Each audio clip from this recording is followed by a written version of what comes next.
მგონი ძალიან ცუდად პირიქით. რატომ?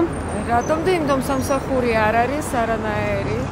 ვერ პოულობ და უკვე რამდენი ხანი არის ჩემი შვილები და ძალიან ცუდად დავარგებ. არ ვიცი რა ელოდება. На приходящий Новый год. გაუმჯობესდა. და რა მხრივ? დაიწყო ჩემო შვილმა მუშაობა. მეც მუშაობ. არც გაუმჯობესებულა, არც გაუარესებულა.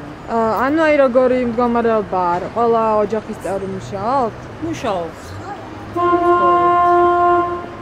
ასე რომ და როგორ ყოფნით შემოსავალი გაზრდილ ფასებთან შესაბამისობაში? ვანაწილებთ.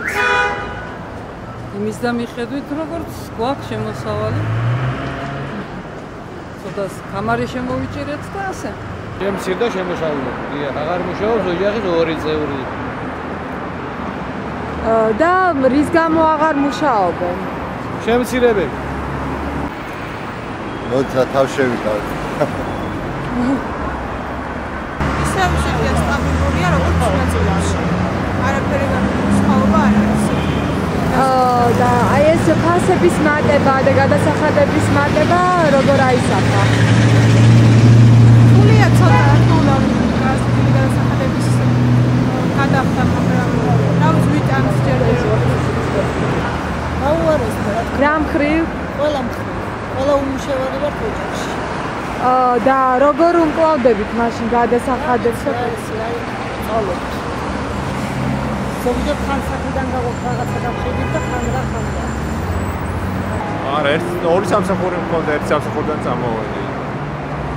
და უკვე გავუარესდა. და აი რამდენით შემცირდა თქვენი ბიუჯეტი? ეს არ დამითვლია რა და ძნელი რამდენი შემცირდა. 800 ლარი მქონდა დამატებით მეორე სამსახურში და შეიძლება თქვა 800 ლარი შემცირდა.